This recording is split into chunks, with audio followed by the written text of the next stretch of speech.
Hello, everybody. It is March 24th. This is episode 83 of Three Things with Ian. I want to wish everybody a happy OBERON day. I am keeping that vague, and I'm not going to explain that. If you know, you know. I raise one to you all. Okay, so on today's episode, on OBERON Day, the holiest of holy days, we are talking Amtrak. Okay. We are going to talk about interesting food trends in 2025. And lastly, or first, depending on how I do this, we're going to talk about Disney. Yes. The best 5 live action Disney remakes. There are many, many more than you thought. Anyway, let's jump in. Before I get going, a heartfelt welcome to those that are finding me for the first time. Got my flannel on for you. It is March. It is 33 degrees. There is light snow outside. I am not happy about that. But anyway, I'm warm, and I want to share my warmth with all of you. So anyway, let's get going here. So Disney has pivoted slightly, and they're doing live-action remakes of movies they've already made. I don't think this is a good idea. I think this is strictly a money grab. I think there's very little creativity. I think these are essentially monstrosities that are still full of CGI. For something that uses the word live action, there's still quite a bit of CGI involved and very little actual reality going on. So I consulted the list. I did some research. There's been 23 live-action remakes. To pump the brakes a little bit, some of those have been movies that were before they announced that they were redoing movies, and some were like addendums to other films. A couple other Alice in Wonderland weird things. So there's about 18 truly live-action Disney remakes, which is still a phenomenal amount. Before I did this episode, I thought there was about 10. So I was way off. So it all started, think back to Alice in Wonderland. Yeah, that was a long time ago. That was a $200 million psychedelic experiment. It yielded $1 billion in return. So blame Alice in Wonderland. This set off this entire live-action remake train because it made the return was 5x. So when you have a 5x return, even though it cost $200 million to make it, you're gonna keep minting these things. So we've seen some critical hits. I'll mention Cinderella, box office bonanzas. The Jungle Book remake was very popular. Even the dud or 2 or 10 or 15. Dumbo for one. Looks like this most recent Snow White also was a hit and a miss. So like I said, in that 23 also includes a few remakes from the 1990s, which predate the current pile-on.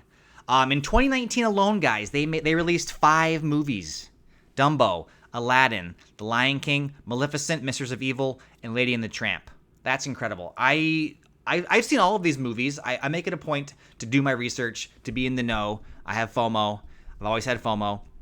So I did see all of these. I didn't realize there were so many. The most recent, March 21st, 2025, they released Snow White. You do not need to Google very deeply to understand there's been a lot of controversy regarding that. And then I didn't realize this, but July 10th, 2026, they're redoing Moana, which is still currently being made as a cartoon. So good Lord Almighty. All right, I'm going to give you my top 5. And I know the caveat is this is a top 5 that I still don't think need to exist. But let's do it anyway. The Jungle Book from 2016 was a really good, if I can use the term good, remake. Actually, some would say that it improved upon its predecessor. I will not say that. But it did set a new standard for CGI. So 2016, that's about 10 years ago now. We made some advancements in CGI. This was really a benchmark for what they could do. They could push the envelope. It was critically well received, and it exists. I'll give it that. The number 2 one was also 2016. Disney was very prolific, which means they had multiple teams of producers and engineers and voice actors and directors. And so there's definitely probably like an A and a B and a C slot. But anyway, Pete's Dragon comes out in 2016. Visual overhaul. What's cool about this one, and I've seen this movie, it's reasonably good, is that it didn't lose its sweet, soulful charm. It managed to keep that. And the original Pete's Dragon is old, and so I'm not super opposed to this remake. Cinderella, 2015. This one is widely considered refreshingly traditional. Kenneth Branagh. He look him up. You know him. He's a Shakespearean Hamlet. Very prolific actor director. He's great. It was able to hold on to that old-fashioned magic. Cruella, number 4. Number 4, Cruella.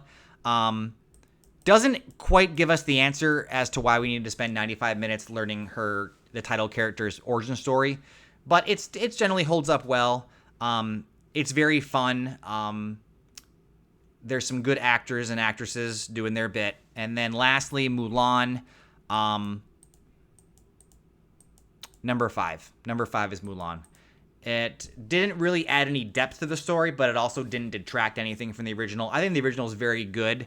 I think it's one of those Disney movies that's kind of unfairly second-tiered itself. I think it should be considered one of the top 10 to 15. At this point, there's, I think, 63 original Disney movies, and that does not include the remakes. 2 that I really like, 2 that I would watch again.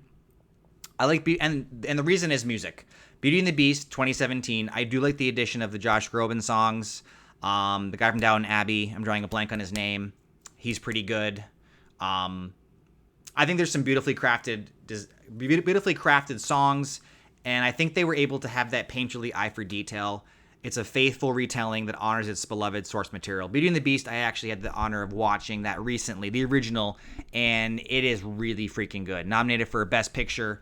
Not many Disney movies can say that. And then I recently saw Barry Jenkins' Mufasa 2024. Lin-Manuel Miranda and Barry Jenkins, I think, did something pretty cool. Fitfully soulful story. It's well served. The photorealism, I didn't think I'd like. I do like it, but honestly, I'm just here for Lin-Manuel Miranda and whatever he does, and Barry Jenkins. The two of them can do no wrong. I will see them till the end of times. So I know I talked a lot about this, but they made a lot of remakes. They're gonna keep doing it, guys, until we just say no. So let's just say no together, and let's not make more of these. I know we're not making them. We're just watching them. All right, so some food trends. I was looking up food trends, and once again, people are eating chia pets. No, I'm just kidding. They're eating chia seeds. These are apparently they do everything: digestion, weight loss, essential nutrients, fiber, omega-3, fatty acids, antioxidants. So we should all be eating a lot more chia seeds. Put them in anything: salads, smoothies, yogurts. Right. 2 other trends. One that I can mention, having children, is this freeze-dried candy trend. This is not a health food. This conjures unappetizing backpacking meals, or those terribly enticing as children ice cream bars for astronauts, where they remove all the actual flavor and liquids. But anyway, these were a big deal. My kids still go for these.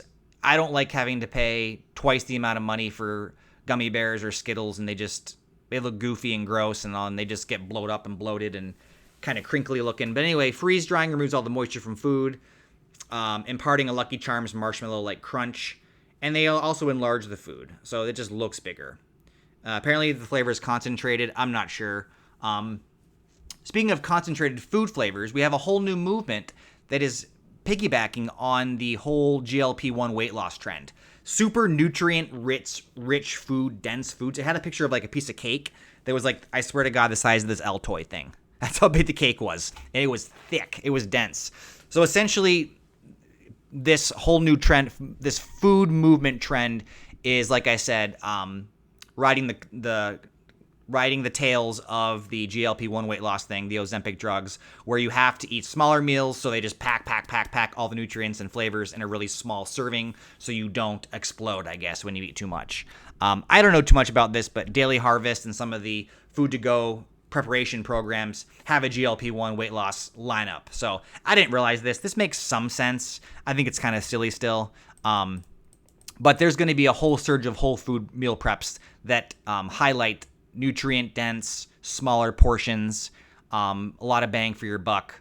Meals that are going to extend from lunch to dinner, because obviously there's not a lot of room for snacking when your stomach is either, well, that's bariatric surgery, but when you're on the weight loss drugs and you have a smaller appetite and you don't feel, and you feel satiated more quickly, you're going to need smaller things. So anyway, those are some different food trends that I just wanted to bring up. Let me know what I missed. I probably missed a lot. And then lastly, just a little personal bit of news. I'm going to be going on vacation with some family to Washington, D.C. Interesting time to go, I know. I don't have time to unpack that, but my family will be taking Amtrak, And I'm kind of worried. I'm kind of also genuinely curious about the experience of taking Amtrak, not across the entire country. It's about a 13 hour trip. It takes place largely at night, so you're supposed to be able to sleep. I'll let you know how that goes. But I haven't quite decided what this episode, what this podcast, what this endeavor will look like. Whether I try to quickly make some pre-loaded episodes where I take a break and then just do 365 days after, like adding on episodes at the end of the year. So I haven't quite figured out what it looks like. I do some shorts here and there. I'll probably do some check-ins for you guys, show you the sights and sounds and smells. It should be Cherry Blossom Festival season, so that'd be quite exciting. So I'll be doing some Amtrakking, and I will let you know how it goes, the good, the bad, the ugly, all that stuff. So we talked about the 5 best live action Disney remakes. There's a lot more than you think they've made, and they will keep cranking these suckers. You just know it. Some interesting food trends, and lastly, my Amtrak experience will be to be continued. Be above the line. Be good to yourselves. Have an Oberon today. Google Oberon Day for all those who are not from the Midwest, and I will see you guys tomorrow.